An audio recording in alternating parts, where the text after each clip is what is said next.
नमस्कार। Indian stock market means index Nifty एक साल के बाद लगभग वापस अपने लाइफ टाइम हाई पर ट्रेड कर रहा है। आरबीआई ने रेपो रेट में फिर से 25 पैसे की कटौती की है। रूस के प्रेसिडेंट इंडियन जर्नी पर हैं और ये सारे फैक्टर ये बता रहे हैं कि आने वाले समय में इंडियन स्टॉक मार्केट और भी अपमूव दे सकता है, लेकिन यहाँ पर केवल इंडेक्स अपमूव दे रहा है। अगर आप नोटिस करेंगे तो बहुत सारे लोगों के पोर्टफोलियो ऐसे होंगे जो इंडेक्स के लाइफ टाइम हाई पर ट्रेड करने पर भी शायद वो लॉस पे हो या माइनस पे हो। एक्चुअल में इंडेक्स जो लाइफ टाइम हाई पर ट्रेड कर रहा है उसके पीछे जो मेन रीजन है वो ये है कि निफ्टी में HDFC बैंक और रिलायंस का बहुत हैवी वेटेज है और यदि ये दोनों स्टॉक ही थोड़ी सा भी अप मूव देते हैं तो निफ्टी अपने आप बहुत तेजी से ऊपर जाता है। और निफ्टी में उन्हीं सभी स्टॉक्स को रखा गया है जिनकी परफॉर्मेंस अच्छी है। यदि किसी कंपनी की परफॉर्मेंस अच्छी नहीं होती तब उसे निफ्टी से बाहर कर दिया जाता है। निफ्टी इन्हीं 50 अच्छी परफॉर्म करने वाली कंपनियों के बेस पर अप मूव या डाउन मूव देता है।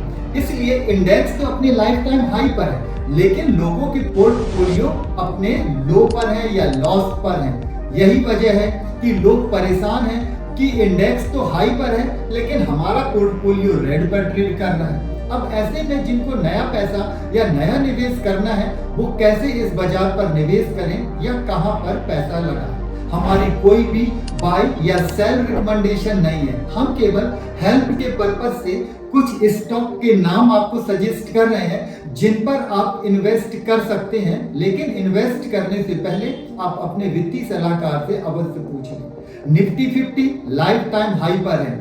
ओला इलेक्ट्रिक भी लगभग 150 रुपए के आसपास ट्रेड कर रहा था। RVNL का शेयर भी 36 रुपए से लेके 650 रुपए का हाई बना चुका था। टाटा मोटर्स का शेयर भी लगभग 1100 रुपए के ऊपर का अपमूव दे चुका था। अब 1.5 साल के बाद निफ्टी वापस अपने लाइफ टाइम हाई पर है, लेकिन फर्स्ट क्राई 650 से गिरकर लगभग 290 रुपए के आसपास ट्रेड कर रहा है। RVNL का शेयर भी 600 के आसपास से गिर करके 300 रुपए के आसपास ट्रेड कर रहा है। ओला इलेक्ट्रिक का शेयर भी 150 रुपए से गिर करके 40 रुपए के आसपास ट्रेड कर रहा है। तो ये सारे स्टॉक ऐसे हैं जो कि बहुत हैवी करेक्शन को फेस कर रहे हैं और इन पे निफ्टी के दोबारा साइकिल में अप मूव आने पर कोई भी अप मूव नहीं आया।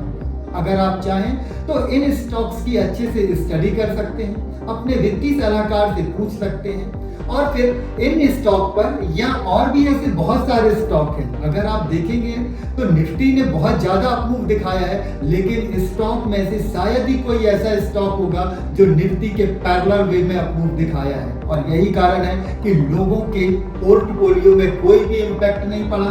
अब निफ्टी के आगे बढ़ने के जैसे मैंने बहुत सारे फैक्टर बताए कि आरबीआई ने 25 पैसे की फिर से कटौती की है और अगर आप इसको देखेंगे तो ये एक साल में लगभग 1 रुपए की कटौती है। बहुत सारी रेटिंग एजेंसियों ने इंडिया की ग्रोथ को बढ़ाया है, जीडीपी के बढ़ने का अनुमान जताया है और क्योंकि इंडियन स्टॉक मार्केट ने पिछले 1.5 साल से कोई भी अच्छा रिटर्न नहीं दिया है, इसलिए लोगों का ये मानना है कि निफ्टी यहाँ से 1 साल या 1.5 साल में 30,000 तक जा सकता है। हो सकता है कि इंडेक्स की इस रैली में जो स्टॉक नहीं चले हों वो यहाँ से चलना स्टार्ट करें। तो आप ये मत सोचें कि इंडेक्स लाइफ टाइम हाई पर है तो हम पैसे लगाएं या ना लगाएं। इंडेक्स के लाइफ टाइम हाई होने पर भी जैसे मैंने कुछ स्टॉक्स के नाम बताए वो अपने लाइफ टाइम लो पर ट्रेड कर रहे हैं। आप भी ऐसे अच्छे कंपनियों के स्टॉक को सर्च करिए और उन पे लंबे समय के लिए यदि आप चाहें तो इन्वेस्ट कर सकते हैं। नमस्कार।